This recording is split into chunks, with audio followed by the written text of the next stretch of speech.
the wrong button. All right. So I'm Lissie Connelly, and we are today at the Unity of San Marcos, Unity Church of San Marcos, and I am very, very happy to be here. The title of my talk this week is called Into the Mystic, and you'll see why in a moment. And no, I'm not going to sing that song. I know some of you have that song rolling in your mind right now, but it really doesn't have a lot to do with what I'm going to be talking about today. I'm just borrowing that title from Van Morrison. I say Van Morrison so you don't have to look it up on Google. You know who it is. Yeah. So, I have been going through not necessarily a dark night of the soul, more like a kind of a deep twilight. It's not black, it's kind of charcoal gray and maybe a little lighter around the edges. But we've had just death after death in our family. I knew that I was going to outlive my brother and sister, but I didn't realize it was going to come so soon. My brother was only 76, my sister was 73, and so that was kind of a surprise. When did this all happen? My brother died the day before yesterday, and my sister died about a month ago. And then Jim's beloved Aunt Nashoma, who's just a light in the world, I mean, just radiant. She lived in California, so we didn't see her very often. But she passed away just last week. And she had called me a couple of weeks ago on FaceTime. And she was 93, I want to say, 92 or 93. She called me on FaceTime. It's so much fun when an older person calls you on FaceTime. I just love it. Because they want that connection, you know. So we had a wonderful talk, and she was very, she was ready to go. All of these people were. They were ready to go. There was nothing like tragic or, but that kind of loss, stirs you up. And then the other thing that happened, on the plus side, I guess you'd say, my husband Jim and I went to Unity Village for the convention, the Unity Convention. And there was all kinds of stuff going on, behind the scenes, sort of. But we didn't know anything about it. We were totally ignorant. So we were just having fun. And we had a lot of fun. And one of the things that happened was I attended a seminar that I didn't intend to go to. I hadn't slept very well the night before, and so I thought I would go to a sound bath. Love me a sound bath, and I could just fall asleep. They don't think anything of it. If you're snoring, too loud, they might, jostle you a little bit. But otherwise, you could just go to sleep and enjoy the bowls and the flutes and whatever else they have. Well, I want to go to that, but instead I went next door. And I stayed there too long to walk out. I mean, if you're in the wrong room and you realize it within the first 3 or 4 minutes, you can leave and nobody thinks anything of it. But no, I was there for quite some time and just fascinated with the guy who was giving it. His name is Tim Lytle. Have you ever met him? Yeah. He's the Unity minister in Honolulu. And quite a character. And his seminar was called The Embodiment of Mysticism. And one of the things that started this twilight of the soul for me was Marilyn Connelly and I just kind of experimentally did a book study where Marilyn led the book study. And And sometimes it was just the two of us, and sometimes one of Marilyn's friends would come, and sometimes, for those of you who don't know, Marilyn Connelly is my 27-year-old daughter, and she's just magnificent.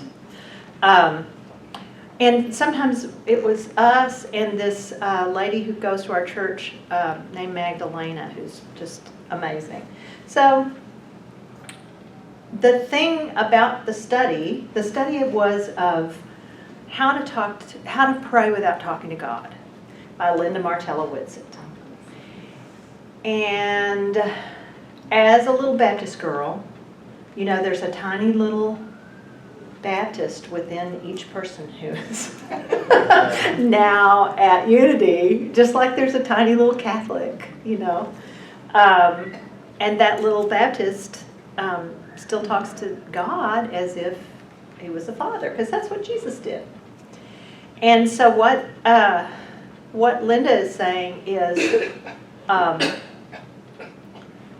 in Unity, we believe that God is in us, that the Spirit of God is in us. We say that's over and over and over again. Spirit of Christ within, the Christ within, you know. And yet, when we pray, we're invoking somebody from someplace else with just the words. We may not actually be feeling that, but the words that we say are Spirit or God or Father or, you know, whatever. Thank you for this, thank you for that, please do this, please do that. And what she's saying is, stop it. Just quit it. And she goes on, she doesn't leave it there. She goes on to teach, you know, the 5-step positive prayer model and, you know, all these other things. It's a really good book. But the first thing is your divinity. You have to, like, unashamedly embrace your divinity. You are divine. And one of the things that she said, she, like right at the beginning of the book, probably to appease the little tiny Baptist within me, she has a scripture from 1 Corinthians 3, and it says, and you've heard this if you're a little tiny Baptist inside, do you not know that you are God's temple and that God's Spirit dwells in you? Could it be any more clear? For God's temple is holy, and that temple you are. So that's what I was saying, you know. Why was I upset? Paul said it. You know? We didn't have to wait for Linda Martella Whitsitt, although she said it pretty well. So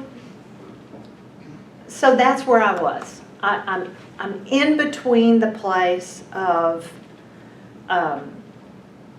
letting go once and for all, probably not once and for all, but ideally once and for all, of this idea that God is something other than me.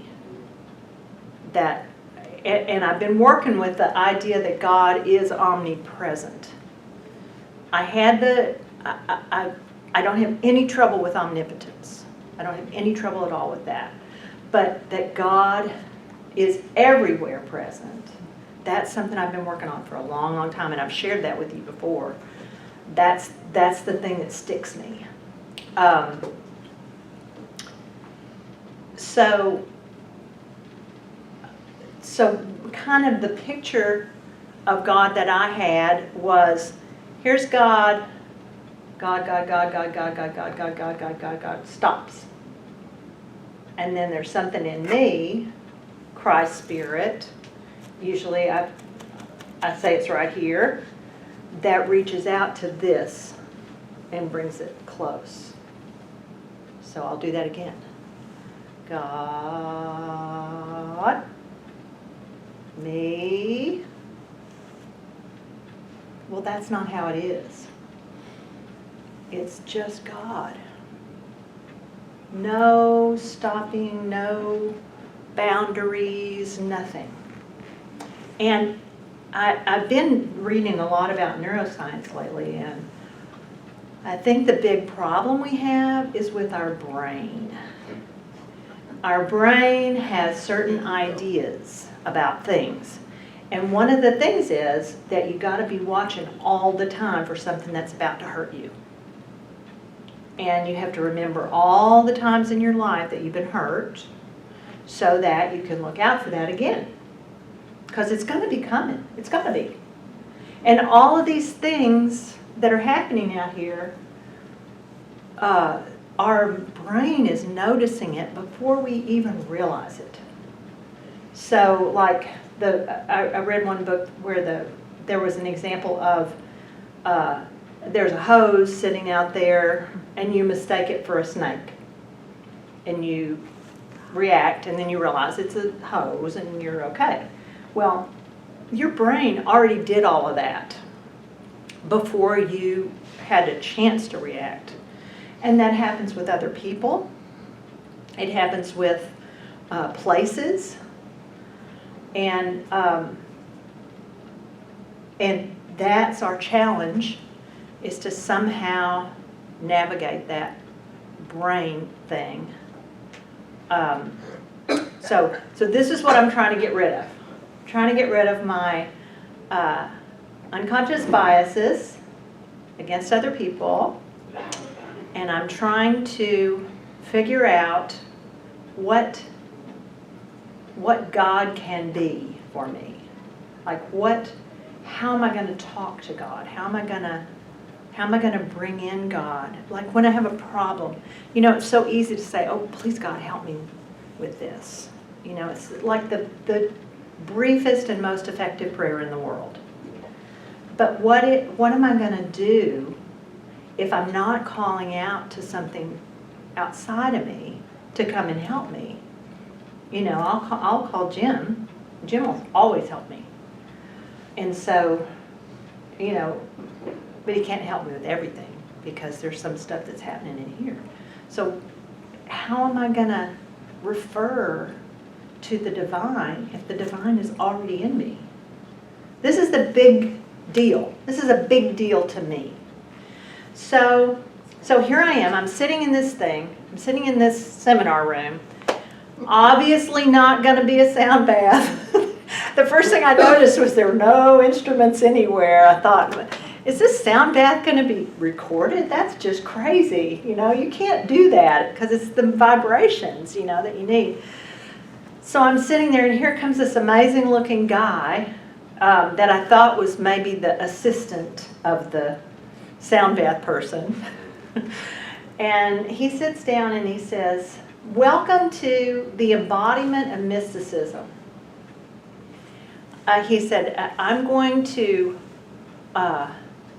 send you this ebook. He hasn't done it yet, but if you've given me your email address, I'm going to send you this ebook about integral Christianity or something like that. And I'm like, well, this really sounds brainy, like I don't get enough of this stuff. So, but it wasn't brainy. It was the integration of what's going on in your brain with what's going on in your body, and the recognition of the omnipresence of God. Does that sound like exactly what I needed to be at that moment? Absolutely. So I can't say God led me there. It was my internal, wisdom that got me in that room. But it really was my internal wisdom that kept me there.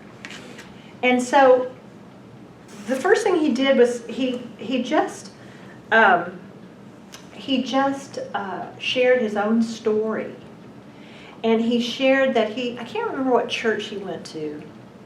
Maybe he was a Catholic. I can't remember. But some really, structured, here's the text. Yeah, we're going to do this. And he said all his life he had mystical experiences of God. And he listed, all these mystical experiences. And then he talked about spirit guides. And personally, I have lots of friends who have spirit guides, and they talk very frankly about them. And I'm always like, I'm so glad that works for you. I don't have any. And which is pretty much how I am about everything. Everything works very great if it works for you. It doesn't work for me, And I mean, not like I don't want it, but like even if I wanted it, it wasn't going to work. So while he's talking, I start thinking, he says something about something that happened to him when he was a little kid. Oh, yeah, something like that happened to me. And then he says, and then I was in nature and this happened. I was like, oh, yeah, I had one of those. That happened. Yeah. And then I thought about, there have been a couple of times when I heard a still small voice. Honestly, like coming from somewhere, a voice talking to me. And I was like, oh, yeah, I had one of those. And then there's this one experience. Oh, I'm going to give you two examples, and I want you to think of your own examples that have happened to you. Okay. So the first one I've told you this, I heard a still small voice. I've heard a still small voice at least 3 times in my life. And the last one was when I was trying to lose weight. I was very unsuccessful. I was much bigger than I needed to be. My ankles were starting to hurt. My hips were starting to hurt. And I was about to try one more thing. And I heard a still small voice, and it said, you know what to do. And I did know what to do. And I called a friend, and I started on this program that I'm still on to this day, more or less. And I lost all the weight that I wanted to lose in 6 months, 66 pounds. So that was one. We went on a beautiful vacation. We love to travel in the West, in the Four Corners area. And we went on this beautiful vacation, mostly in New Mexico and Arizona.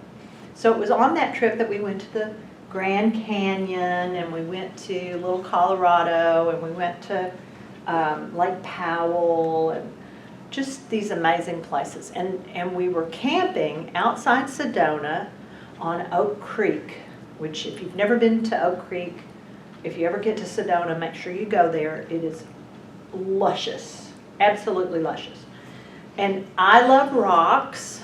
It's one of the things that attracted me to Jim as a stonemason. He had a lot of rocks. Still does. Still has lots of rocks. But the place where I was in Oak Creek, there was a little waterfall. It was about this tall. And the whole creek was lined with these beautiful river rocks, these beautiful pebbles, all different colors. So lovely. And I had at the time my old classical guitar, Nadine, and I went down to the river. I sat down, and this little bird, this little dipper. Have you ever seen a dipper? They're amazing. They go and they sit on a rock, and they dip down into the water. They have a long beak. They dip down into the water to get stuff to eat. And so I was there, and I started playing, just like, improvising, which I never do. And there's this little bird, and it just stayed there with me, and the sound of the waterfall and the beauty all around me. And I really, really felt connected to the spirit of the earth. Like we were all one. I mean, it's one of those times when we were all one. And then the other thing that I experienced was I went to, I used to belong to Hildy Girls, a women's singing group. Mystical as all get out. I don't know why I never noticed that. But we went to Germany to St. Hildegard's Abbey, Hildegard of Bingen. And they had a really nice chapel at the Abbey, and I went and sat on the front row, and there was a kind of a dome with a picture of Jesus' face, and head and shoulders, kind of a bust. And I just looked up at it, and as I looked at it, it got bigger and bigger and bigger and bigger and bigger until it filled my whole field of vision. So that's another one. I wasn't doing anything about my eyes. Something was happening there. And as for spirit guides, I have this thing that I call St. Jude. And if you grew up Catholic, St. Jude is the patron saint of seemingly insurmountable obstacles. A lot of times they call him the patron saint of hopeless causes, but I think if it's hopeless, why would you be praying to St. Jude? So anyway, St. Jude helps me find stuff. And generally, it happens instantly. So I say, St. Jude, I got to find this thing. And then, like, I'll turn around and there it is. So I don't know, but it seems to me like that's guidance from a spirit. So wouldn't that be a spirit guide? You know, I'm just saying. No matter what I call it, no matter what name I call it, you know, it's fulfilling that, you know, that role in my life. So those are my three things. Do you have any things any mystical things that have happened to you that you want to share? Too numerous. Too numerous. Pick one. A lot of you have known you were mystical for a while. Yes, ma'am. My favorite thing that I read some time ago, and I'm sure you know about it, was written by a Unitarian minister in a book he wrote. Mm-hmm. God is in me. Mm-hmm. Not like a raisin is in a bun, but like the ocean is in a wave. Yeah. Yeah. Yeah. Have you felt that personally? Have there been times where you actually felt that? Yeah. Yeah. You can't forget that feeling, Katie. Anybody else? Any tricky little story things? Y'all are shy. Well, I had a quasi-vision. I don't know what to call it. Go ahead. I don't claim those visions, but Oh, nobody wants to, but you had them anyway. the clarity was I saw myself in a big body of water Uh-huh. with high-top boots on, Yeah. drowning, and I wasn't flailing around trying to save myself. I was just peacefully drowning, and that's when the fight went out of me. Ah, and you felt that peace.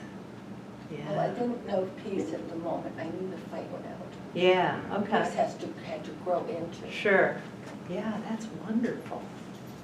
That's And wonderful. then I had another one that was freaking me out. Mm-hmm.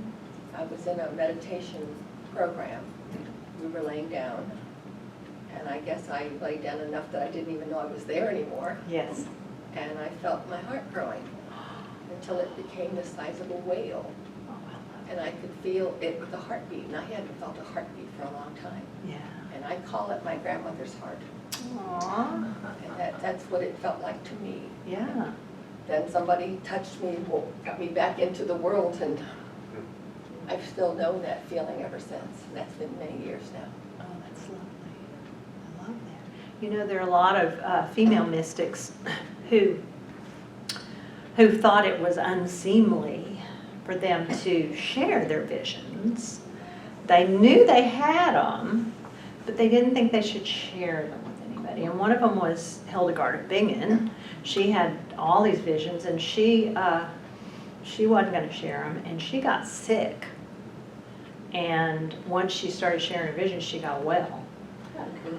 And then another one was St. Teresa of Avila would levitate, just like she did not know how to control it. She could not control it. And she was very embarrassed. I mean, imagine, you're just a little nun and you're trying to go through the church service and do your little part, and all of a sudden you start rising up off the ground, yeah, and so sometimes it can be kind of, especially these days, when we need to be practical and there's so many problems and we need to do this, we need to do that, who's got time for visions and mystical experiences, and what do they do for you anyway? Well, everything. So today I want to do a couple of things.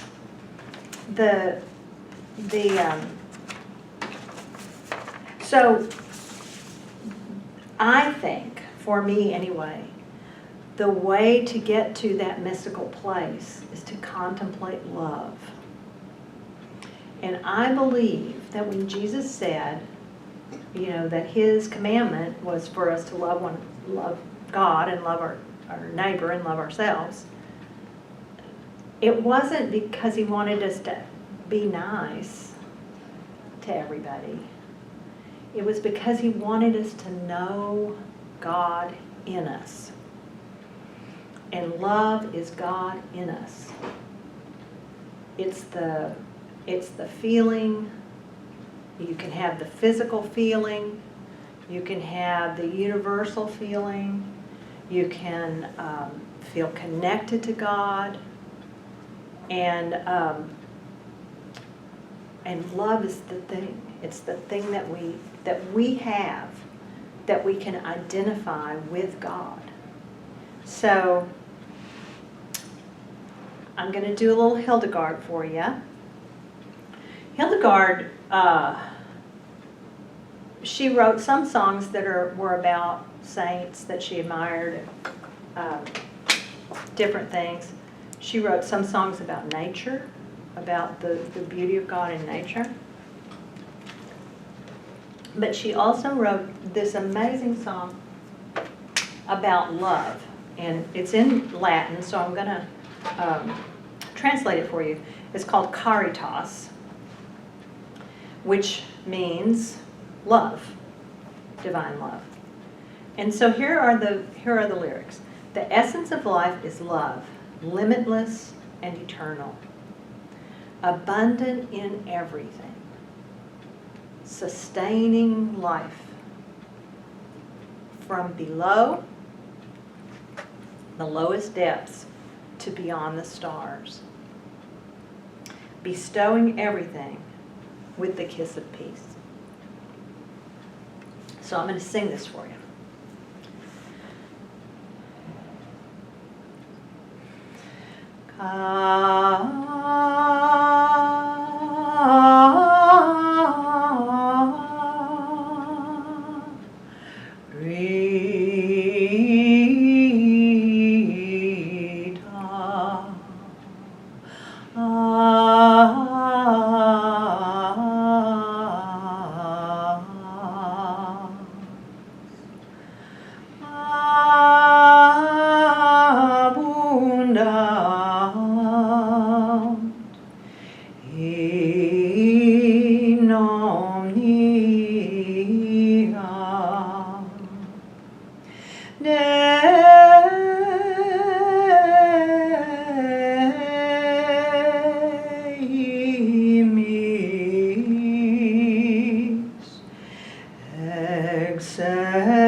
Excellentissima Juper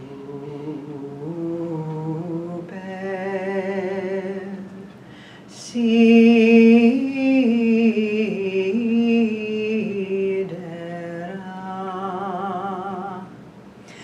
atque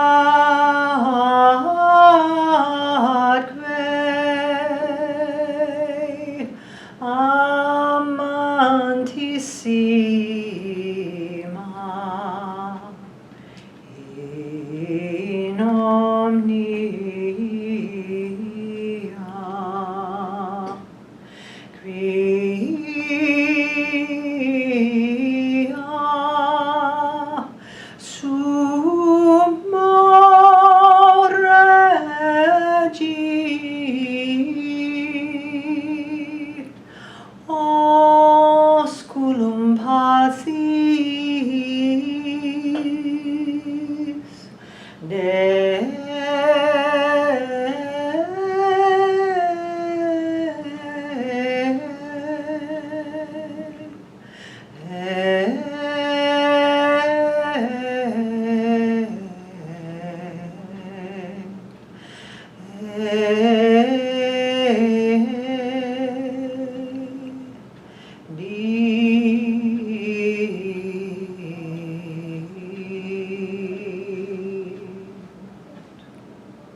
one of the things that we did when we were in Hilda Girls is the way we learned our songs was to sing them over and over and over with each other while doing hands-on healing. And there were really some miraculous things that happened. Just from the energy moving and the love. You know, you can't sing that song without feeling the presence of divine love. You just can't. And that was going on. See what I'm saying? You know, all that was going on all that time. And I think when we get to our dark night of the soul, it's mainly our brain just going, no, stop, this won't work. And you know, in the past few years, we've all gone through something really horrific. And I talked with a couple of, it was like 95% ministers at the convention. So you always had somebody with an opinion at a moment's notice, at arm's length. And one wonderful man, Michael Puri, drove us to the thing every couple of days. And I was saying, you know, I think we need to deal with the PTSD that we all have from the pandemic. You know, I mean, it's like I compared it to that Star Wars scene where everybody feels the disturbance in the Force when the planet blows up, and that kind of was happening. The planet was blown up. People were leaving in droves, and he said, you know, I don't think anybody's ever really dealt with the PTSD that people get from having had damaging church relationships, like when you're growing up and, you know, all of that. And so he said, maybe we ought to do something about that too. It's like, man, people are so good. They think about each other, and they want everybody to be well. So, let's do our affirmations. So if you'll look on the, yes ma'am? Okay. So if you'll look on the back of your program here, we have affirmations. Close it. Close, okay. So, what I've been doing, well, let me tell them one more thing. I have one more thing to tell you. So what I did was when I got home, I looked around at stuff that I already had. And I found this little book. I work in an Episcopal church also, and they have people that they love. And usually they're English. And this one is Julian of Norwich. And this is actually, it turns out it's actually a Catholic book of meditation kind of things. But it's all Julian of Norwich. And we don't know, it's a she, we don't know if her name was Julian.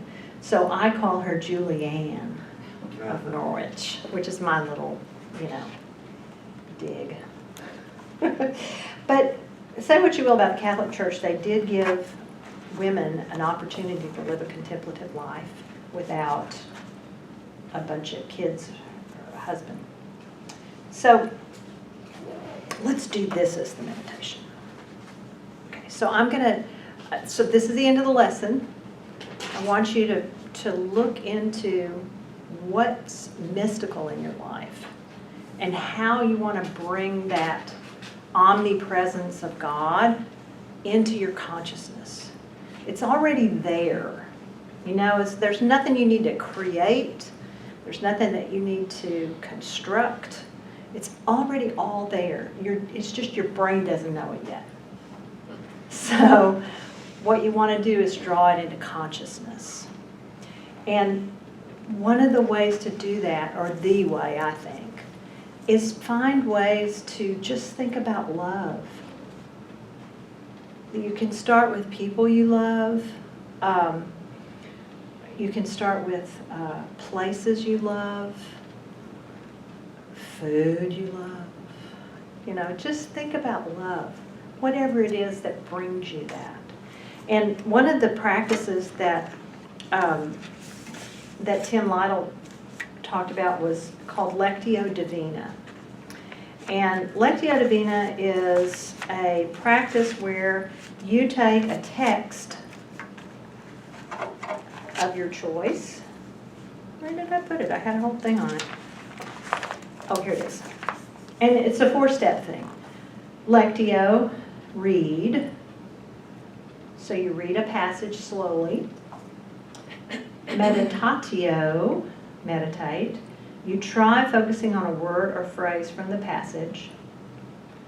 Oratio, pray. Allow the meditation to lead you to a conversation with God. And this is the tricky part, because God's right here, you know, nowhere else. You're not bringing God in from anyplace else. And then contemplatio, spend a few moments resting in the presence of God. So for our meditation, I'm going to read a part of a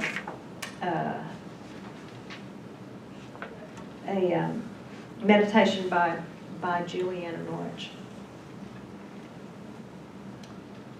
So I'm going to read this, and we're going to meditate on it. Lectio Divina. For just as our bodies are clothed in garments, our flesh enclosed by our skin, our bones wrapped in flesh, our hearts centered in our body, so are we, spirit and flesh, clothed head to toe in the goodness of God. I'm going to read that again. For just as our bodies are clothed in garments, our flesh enclosed by our skin, our bones wrapped in flesh, our hearts centered in our body, so are we, spirit and flesh, clothed head to toe in the goodness of God. So pick out a word or a phrase.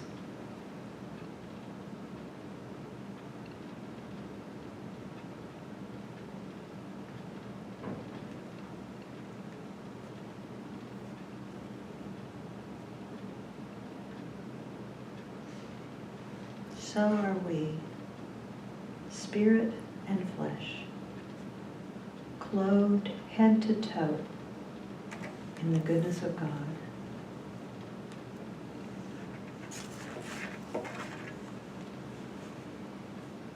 What does God want you to know? What does your divine want you to know? What does your divine want your brain to know?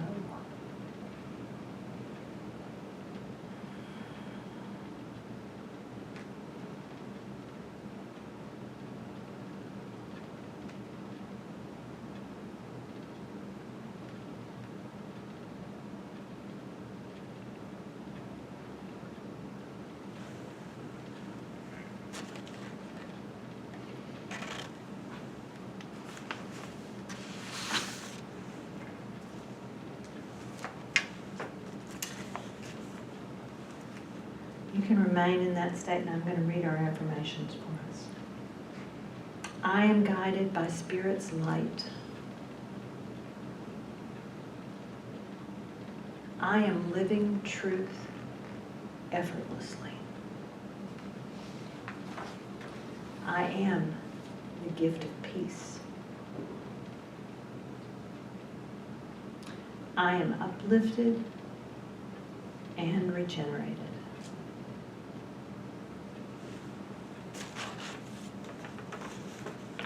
When you're ready, you can open your eyes. Thanks, everybody.